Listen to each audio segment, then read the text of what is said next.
Raisa, and I'm going to talk about five communication theories, starting with the uses and gratification theory. So, uses and gratification theory usually deals with the audience. It tells us what the audience does with the media, but not what the media does with the audience. And this theory believes that audience is an active part of the communication system. This theory believes that audience are knowledgeable and they are well aware of the content of the media. So when I wake up in the morning, I know that when I log into my Facebook account, I will come across a lot of social media advertising, but it will depend up to me if I want to click on that advertising and know more about the ad, or if I just want to cross it out. So 21st century introduced us with internet, and that has helped us as the audience to satisfy our gratification in a more better way. So the audience usually use media for four main reasons. The first one is personal identity. We often feel like we do not belong where we are. We feel like we belong somewhere else, we do not fit in. So that is when we take help of the social media to find people like us or to follow people like us. We believe that social media is the place where we can express ourselves in the better way. Social media is the place where we can fit in. The next part is integration and social interactivity. This is the main common reason for which social media is being used worldwide, because social media gives us a platform to connect with our friends and family members, and it also lets us meet new people. We use media for another major reason, and that is for seeking out information. Media is considered to be that much important in our life because we can Google everything. Imagine a life without Google. We cannot even, right? And lastly, media is being used for entertainment. We try to watch movies or listen to some music after a long tiring day, and that is how we are seeking entertainment from. Media imperialism occurs when dominant culture starts to take control over weaker nations, let it be in the form of celebrations, or in the fashion industry, or the lyrics of a song, or the direction of a movie. Different forms of media carries the foreign culture into the country. So when audience is exposed to a culture that is better than their own, they feel like imitating that culture, because everyone has the urge to make themselves better. They feel like they should imitate that culture, they should follow that culture. So when a country's culture becomes fragmented and weak, the dominant culture definitely rules, sculpting away the weaker nation's own identity. For example, we like watching Hollywood movies and we like to dance on Bollywood songs on our wedding events, but we hardly watch Bengali movies and we hardly dance on Bengali songs. Why is that? Although our media industry is growing recently, we still reach out to the foreign media because, for unfortunate reasons, we think that we can connect with the foreign media in a better way, and we like the foreign media basically, but in a better way. So I think that the impact of media imperialism can be brought under control if we stop accepting, if we stop passively accepting uh, the cultural values that the foreign media might impose on us. We can pick and choose the media aspects that reinforces our local values. So now I'm going to talk about cultivation theory. So around 1960s, this theory was introduced by George Kerber. This theory is important to consider when we work with the impacts of media. He said that when an audience sit in front of the television for long hours, he or she can be affected by the messages of the television content. A person becomes so engrossed on television content or television program that he tries to perceive things and view the world and the happenings in the world based on the content of the program. And this is how a person creates a social reality of its own, of his own. So let us make this whole concept clear by giving an example. We have grown up watching fairy tale cartoons like Cinderella and Snow White, and we believed that when we grow up, we will be beautiful like Cinderella and we will have a perfect prince who will be able to make our life happy. But that is not reality. So you see, the script writer, while writing the fairy tale, is not only writing the script, he is making a social reality. He's trying to create a world that is not real. He's trying to create an imaginary world, and we somehow start believing in that world. So, this is how television content creates a reality or creates a world that is not real, that we think is real, but it is not. It is just a fragment of our imagination.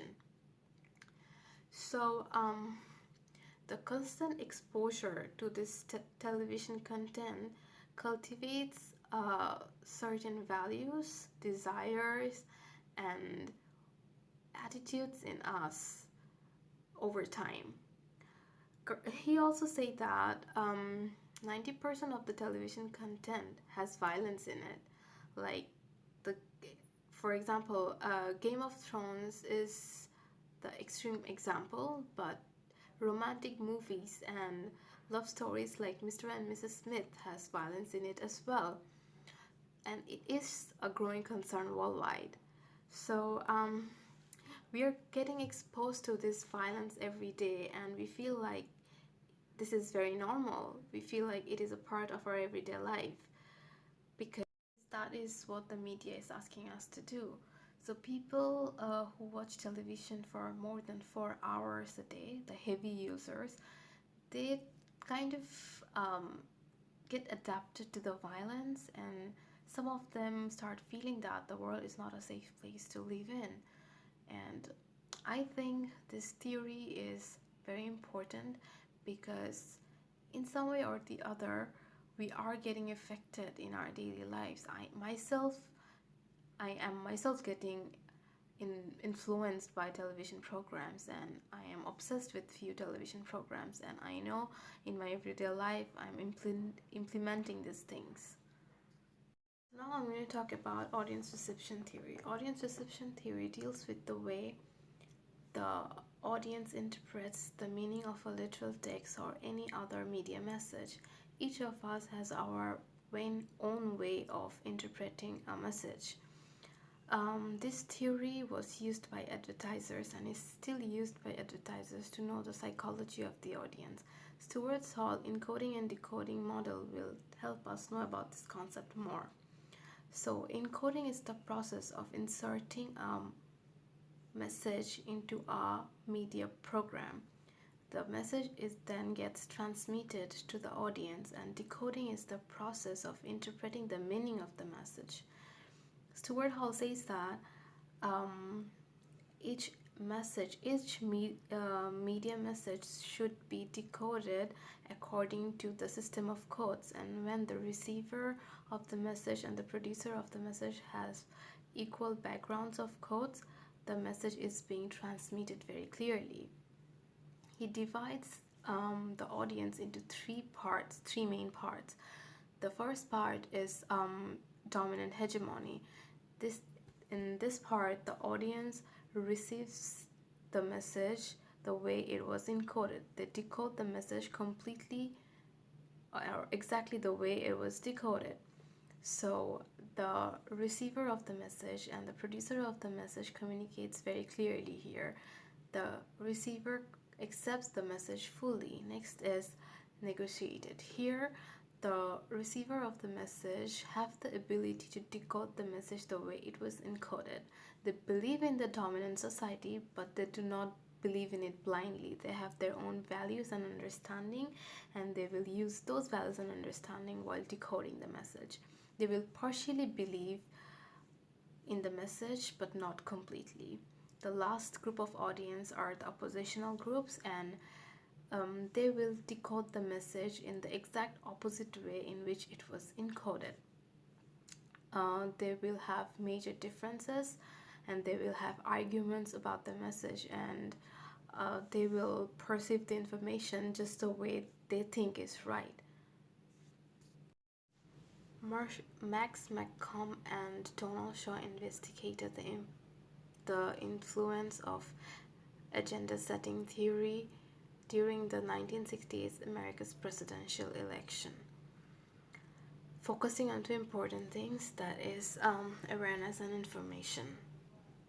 The theory describes the media's power and ability to make certain issues more important than another. Media sets public agenda. Media has the power to tell us that certain issues and certain news are more important than another, and it also tells us what to think about. But we should know that we should not interpret the media blindly. We should have our own judgment, because media does not reflect reality. They shape and form the reality, they filter the reality. Media gives us information about the world around us. It gives us information about national news and international news, and with that information we try to create a picture of our own in our mind. um, this agenda setting theory follows a sequence. Media presents information and awares us of the issue. Based on that information, we change our attitudes, and thirdly, based on those attitudes, in the long run, we change our behavior, and maybe that is what the media wants. The theory has its share of positive and negative sides. It did bring a lot of good things for the society, but at the same time, it can mislead us as well. Because of agenda setting theory, mass media has the opportunity to tell us what, the, what they only want us to know. So I think as audience, we should have our own judgments, and we should do our own research before believing in something completely. We should not let the media lead us blindfoldedly. We should have our own judgments.